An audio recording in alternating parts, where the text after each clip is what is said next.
Good morning. It's a big honor to sit down here. I'm just a simple layman, a practitioner in Washington Temple. Oh, okay, thank you. I'm just a simple layman practitioner of a Washington Temple, and I've never expected to sit down on this honorable position. I'll just give you some brief story how it happened this way. About several years ago, I went to Chicago for some kind of a Dharma name award of one of our members in Chicago. And I met the members of North Carolina Temple, and then one Unhewanim. I think she's here somewhere. And we just had some little chatting, little talk, and somehow I just told her, when I was a little young kid, I met the founding master, Sote-san, and she was awestruck. Really? You mean he was a long time ago, and are you still, it's unbelievable, she said, but I was only 4 years old. But anyway, she said, why don't you come to North Carolina Temple, give a talk? That will inspire the members. Well, that's not a bad idea, but I don't know, but I'll try.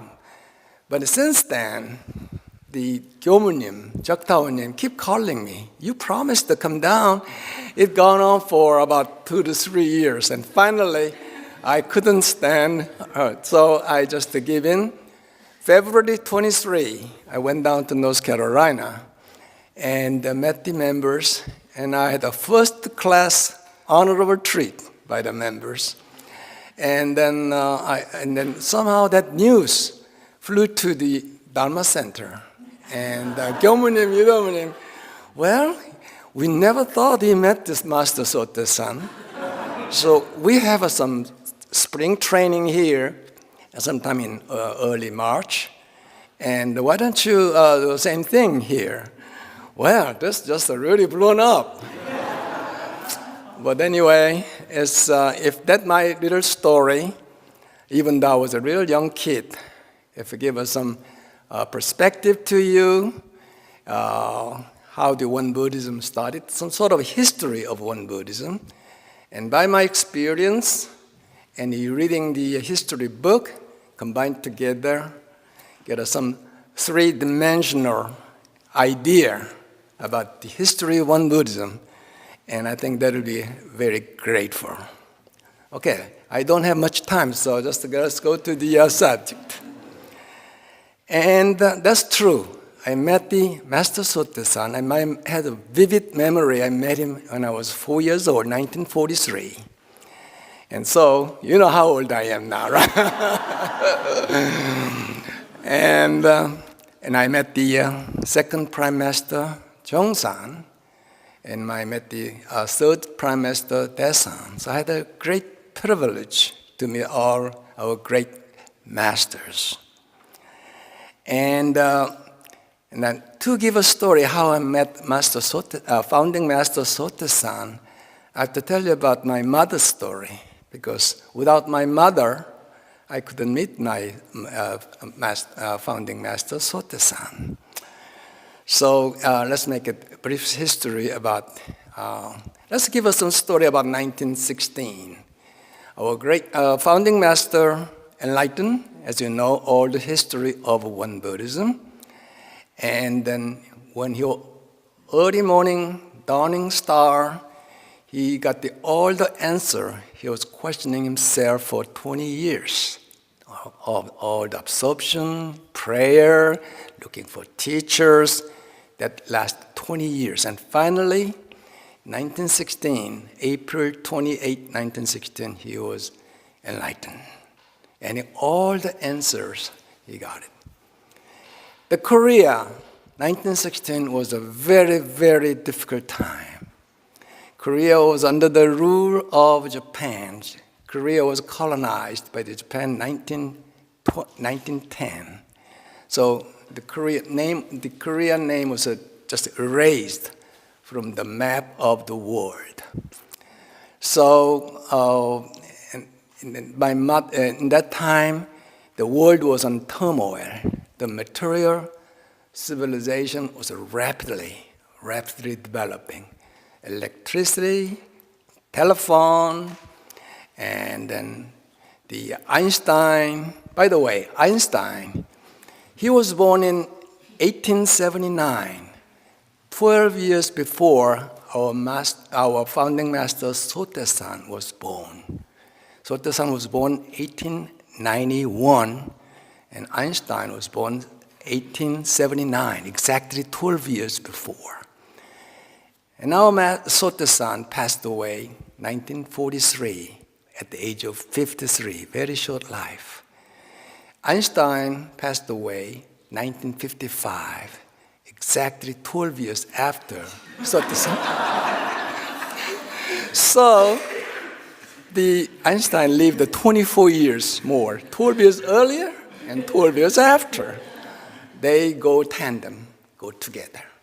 Great scientist, great religion, our spiritual leader, they live the same time. It's not a coincidence. But anyway, when the Sotasan was awakened, he knew the material civilization is on the horizon. This world, this universe cycle, yin and yang, like a spring, summer, autumn, winter. That rule of circulation also applies in the universe. Just turning. And the Sotasan found out this is the beginning of a young stage. New era is just on the horizon. And so he made a terminology opening. The Korean call it 개벽. The 개벽 means opening of the heaven, opening of the earth. Everything is opening. It's not confined anymore. This is really wild. The peoples are more awakened. The dark stage is over. So, but the material civilization goes up faster than the spiritual. So he worried about it. If it lived like this, eventually humanity will be enslaved by the material.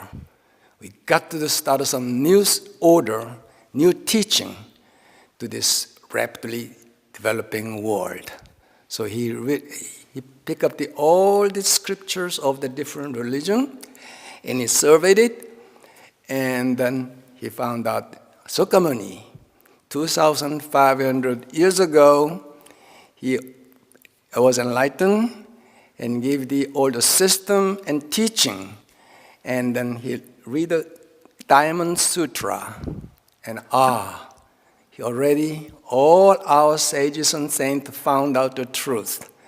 They all made the religion based on their location and also based on their intelligence. So all the religions in a different part of the world, like Confucius was in China, but now it comes from the same truth. He found out same truth. That's why he called it Ironsang, the truth, symbol of the truth. The truth doesn't have a name, but we got to make a name. Like, for example, I didn't have any name when I was born, but my parents gave me the name.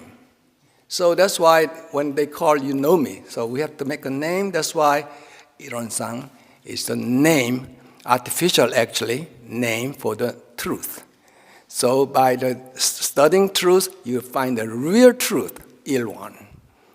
So that's why, so let's see, just explanation how the One Buddhism started. And my mother, so because I have to now tell me how I met him, so I have to go to my mother again.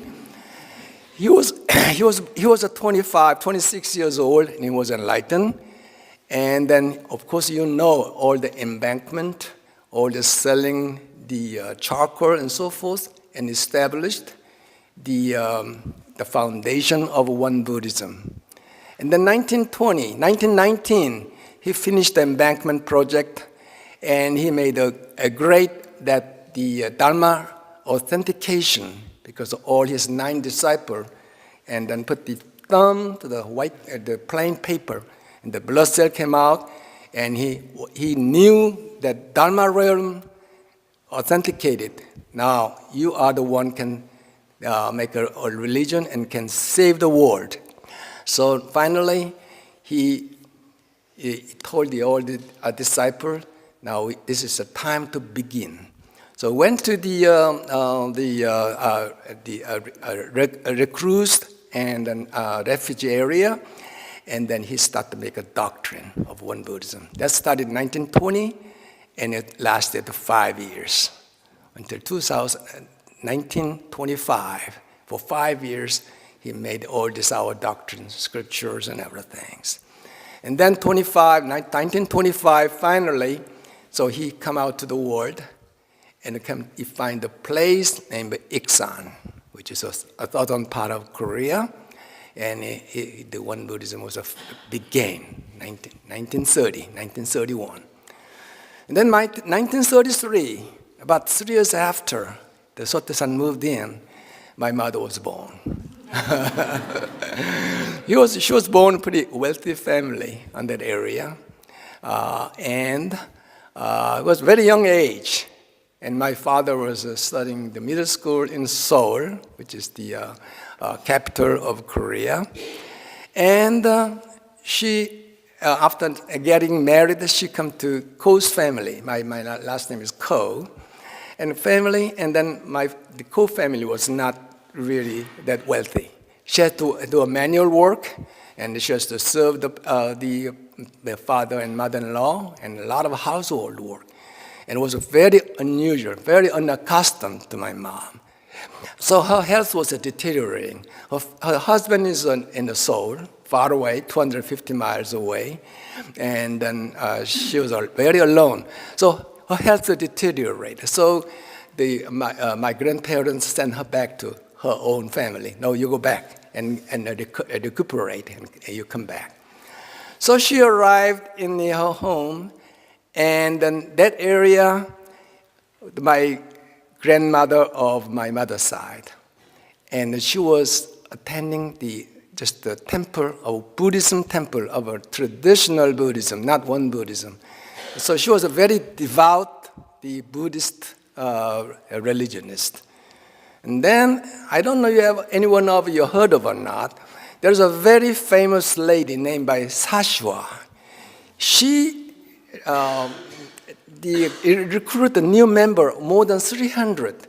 She was the largest. Nobody break that record, not even close. But anyway, that lady frequented to my grandmother's house, and then she tried to convert my grandmother to the one Buddhism, because Sashwa was already the disciple of Sotasan, and she recognized this lady, my grandmother. If you come to the one Buddhism, will be a great help, will be a great asset. So keep coming again. My grandmother was sick. No, not anymore. Now I'm a devout Shakyamuni disciple, and I'm not interested in no new religion, whatever it is. Then finally she arrived. I beg you, if you come to meet Sotasan just one time, and I'll promise you I'll not come back again. And so she was like, well, to get rid of this lady, I got to go there one time. Okay, now you promise. If you break the nail, you'll be in big trouble. I'll go there one time and meet him. And then after that, you're not going to show up in my door, gateway at all. And she said, okay, I agree with you. So finally, one day, she went to Sotasan in Gilsan, which is quite a distance. I would say about 60 to 80 miles by walking. And then she truly found the Buddha. Wow, this is a living Buddha. The way that he taught, she already was a kind of a concept about Buddhism. But his teaching was just exactly fit to the modern era. So she immediately became his disciple. So she come back and then prepare to go for the training, like this retreat. Now we had only one day retreat, but that time lasted 3 months. You go to Sotasan, you have to stay there with them for 3 months, day and night. Training, training, training. That was the name of the game of Won Buddhism, all right? So then she was preparing to go to the Gilsan for the 3 months winter training. And my mother was there. She was resting, recuperating. She was already gaining some health because she was well-fed, all relaxed, doesn't have to worry about all the manual work at home. And so my mother said, where are you going? Oh, there's a new Buddha I found. And I'm going there for training. Mom, I'd like to go there together. Look at me, I'm just idling. I'm wasting time here. I'm reading some few books already, all finished. There's no more new books. No, you are too young. Too young. So you have to wait for a while. Well, at that time, she couldn't resist. I mean, that's our custom to accept the parents' the order or recommendation. But so she was idling. Oh my God, I just have to stay home. And then a few days later, all of a sudden, by big surprise, the lady Sashua came back. Oh, how in the world do you come back? I thought you already started training. Well, it was right. I was started training, but we don't have any proper attire and the preparation. To have a 3 months training, you have to bring all kind of stuff, and they forgot. So I come here to pick it up. Your mom gave me proper orders to all pick up this stuff. Wow. And then all of a sudden she looked at her. What are you doing here? You should come back and then get a training together. Oh no, my mom forbid me. She said, I have to stay home. She said that my turn will come later. No, don't worry about it. I'll persuade your mom. So you tag on me, I'll take care of you. So reluctantly, she assembled the clothes and she followed. So a day later, she arrived. Her mom looked at her, kind of made a face, but she didn't scold anymore. But anyway, she bowed in front of the Sotasan, and all this doctrine, the equality of humanity, everybody has a human right, and how the weak person can be a strong person. And then also, even woman has to learn. The knowledge is the prime importance on this coming new era of world. So this all just eye-opening teaching. She never heard that kind of a teaching before. So she really was fascinated about this new teaching, and she studied really hard. About 2 months passed. Okay, I'm this young. I'm not even 20 years old. And I'm going to get rid of this marriage life. I'm going to be a disciple of Sotasan. So I'll be I'm going to ordained. I'm going to be a Gyomunim, like right here. Gyomunim is my dream. So finally she made a decision, make a firm mind, and go into the Sotasan. Sir, I decided I'll give up my later life, secular life. I'll be an ordained disciple of you, and I'll work as hard as I can to serve you and spread this wonderful religion.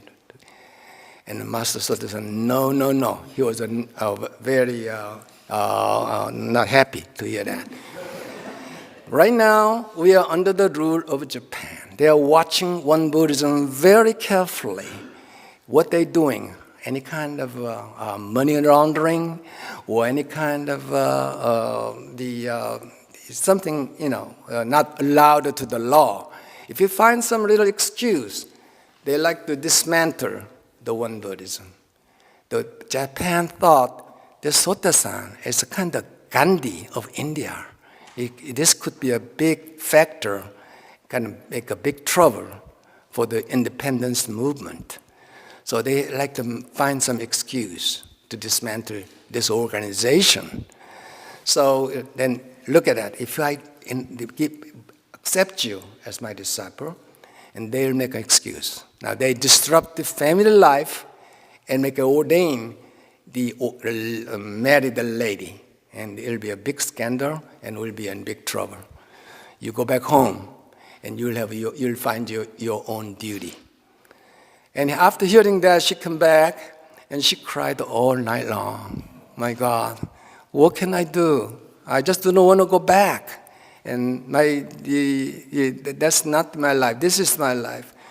So she cried about a few days later, and then gradually her time arrived to depart, go back to the family. So she made a decision. And she found out there is some, like a Dharma daughter. And they found out about 15 ladies already become a Dharma daughter of Sotasan. Well, I want to be a daughter too. So she went into the room again and made an appointment and then pleaded to Sotasan. Sir, I'll follow your order. I'll go back to my home. But under one condition, if you accept me as a Dharma daughter. Thinking about it, well, already I finished the 15th, my Dharma daughter, quite several years ago, and I decided not to do it anymore. But after hearing you, maybe I'll accept it just one last one. And then since you're going to be really sincere on your pledge, so I'll accept it. So they make a formal rite. Sit down and full bow and authentication and signature, and so she became a real true Dharma daughter, in-law. So she was so happy now. Okay. Coming back to now her married family, and she was thinking, contemplating. Now I have a meaning. His disciple. As a 16th Dharma daughter, what is my responsibility? What should I do? Okay. This is a very strict Confucius family, the Ko family. They never even go to the temple. They don't know any idea about the Buddhism. Okay, I'm going to transform this family to the one Buddhism. That's her idea. One thought. That one thought was born. So she came back. Her demeanor changed. She's more robust now, more healthier. And she served all relatives, the father-in-law and mother-in-law. She treated them like a Buddha. Early morning she wake up, prepare the food. She never went to the kitchen before because you had some servant there. And then the clothing and smiling, first of all, smiling all the time. Her complexion changed. And then my grandparents was dumbstruck. What happened to this girl? She was one of the, unhappiest girl in the world when she left. And come back, she's smiling, so happy, serving everything, and then treat them like a king and queen, right? So there must be something that made this girl change. So then suddenly the magazines start to come. We call Weibo. That was the initial, the One Buddhism literature. Keep arriving through the mail. So my grandfather pick on it, read it before, give to the daughter-in-law. Well, this teaching is even just better than Confucius. And she was wow, this kind of teaching exists in Buddhism. He was a very high educated scholar. He could read all Chinese literature, the great learning, the small learning, and then also he was so he could understand everything what Sotasan wrote. So he gave it to her, and they found out the Sotasan was the factor, changed it to daughter-in-law. So my grandmother became a one Buddhist. And then finally, 20 years of age, when I'm 20 years of age, I was born. I was born 1939. So they married in 1933. So 6 years later, I was born. If I was born a little bit earlier, I could meet the Sotasan a little earlier. But anyway, I was born 1939. I was in Seoul. And by the time my father graduated the college and then went to the Korean bank. And then my mom finally said goodbye to my grandparents and come to Seoul, and they started a new life. And that time, and I was born. And then there was a temple, one temple in Seoul. And every Sunday, she pulled me and would go to temple. So I was just forced to go to the temple. At first, what it is, young, I was already didn't want to go, because I want to play with the youngsters. But she just, without exception, I go to the temple. And then the 1943, all the other things I don't have any memory at all. But 1943, when I was 4 years old, and one day springtime, early spring, like about March or something like that, and mommy again brought me with to the temple, and that time I met Sote-san. He was sitting there on the podium. He was standing, not sitting like me, standing and giving. And he had a glass, huge statue. And look at it, I couldn't even face him because I was sitting on the outside, and he was standing on a podium right there. So I could meet him, and then I couldn't face him because I couldn't have a contact. He looked so awesome. So I couldn't, wow. And then I just put my hand down. It just kind of like an energy really penetrating me.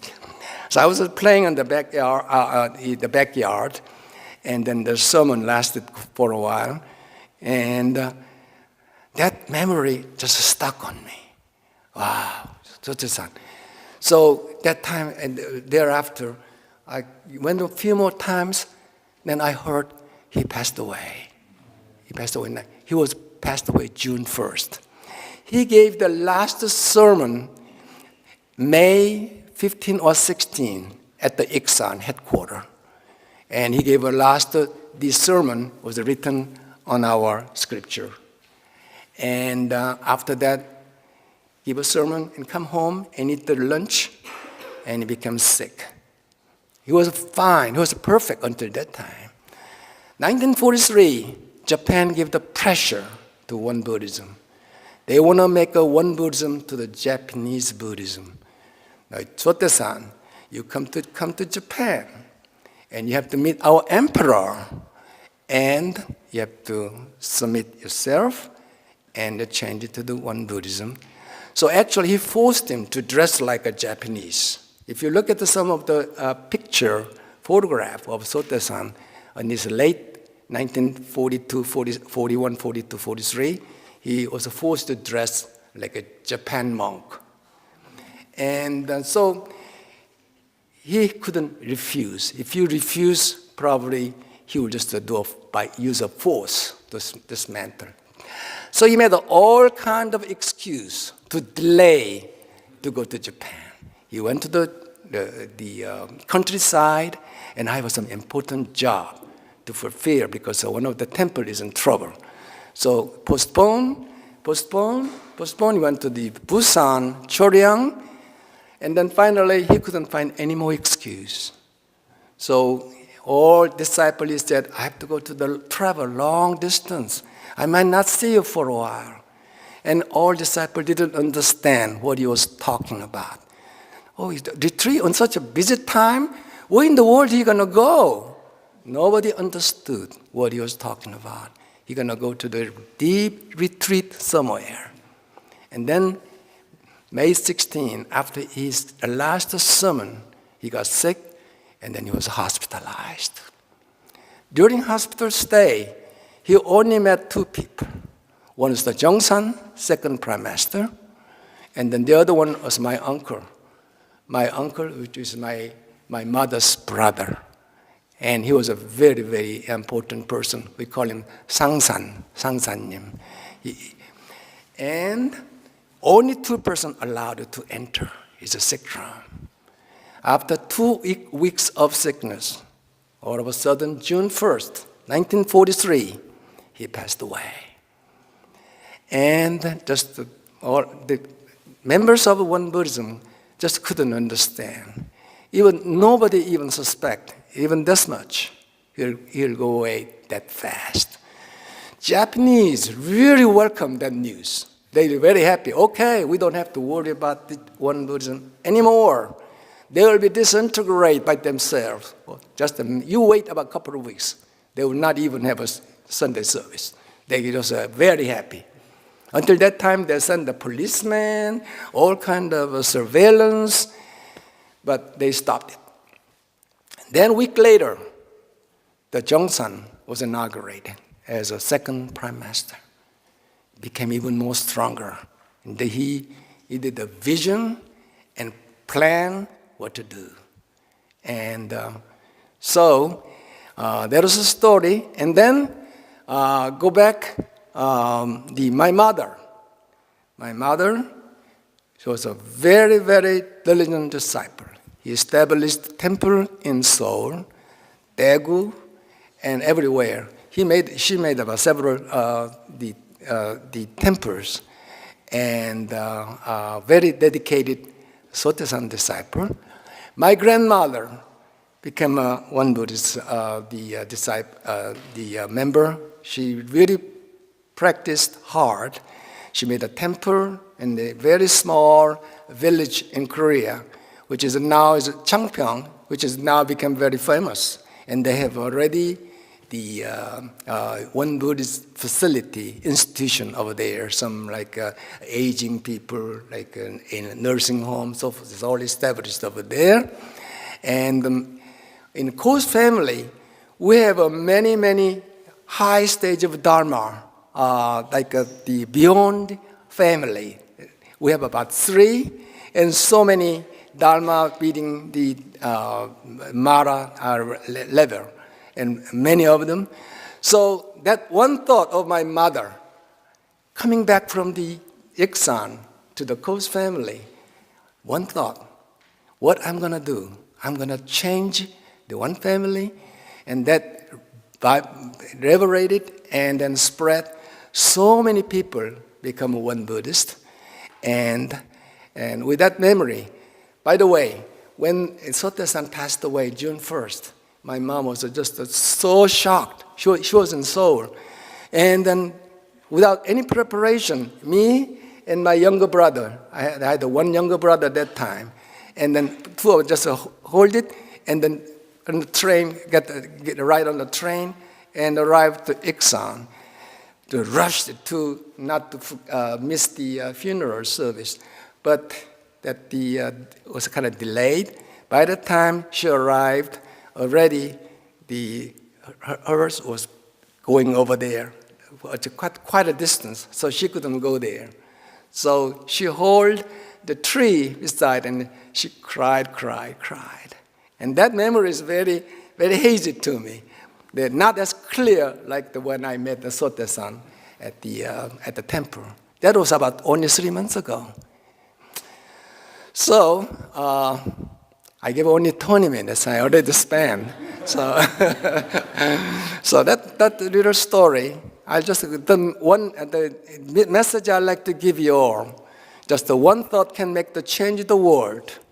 And right now, in Korea, that when the Sotaesan was living, the last temple he allowed to build was right on the 38th parallel. He never built even one temple in North Korea. That was still a mystery. He never explained why, but he made only the one temple south of 38th parallel. And then we have there's no one Buddhism, but one Buddhism already prepared all this leaders and then reverend, the Pyongyang and everything. We are ready to go as soon as the unification arrives. And North Korea threatening South Korea lasted several years, really. But finally, this guy making a dialogue, and this is ongoing right now. So we all pray Korea is unified, and then one Buddhism can reach North Korea and can educate them, and then teach from the scratch, because they have no religion whatsoever in North Korea right now. The Christianity arrived 200 years ago, and is already half of the people of South Korea is Christian, and about half is Buddhism. And one Buddhism is just a fraction at this time, at this stage. But Korea accepted Christianity and it spread to the ground. We have a well-grounded area to accept all religion of the world. We have all kind of religion in Korea, but we don't have any struggle, no fighting whatsoever. We all get a harmony, get along real well. We respect each other. So this is all because we have a ground already. So we have a culture, the Christian culture, and on top of that, we build up is our One Buddhism is flourishing. Like for example, other countries, like you look at Japan or China, they never accepted the Christianity. They don't have any base whatsoever. So one of the philosophers said, in the future, now the Christianity in Israel and Confucianism in China and then Islam in the Middle East, and finally in the new era, the saint will arrive, and then Korea will be the next one. Already predicted. So we have to be all proud of. Let's practice. Let's become all Buddha together. Thank you very much.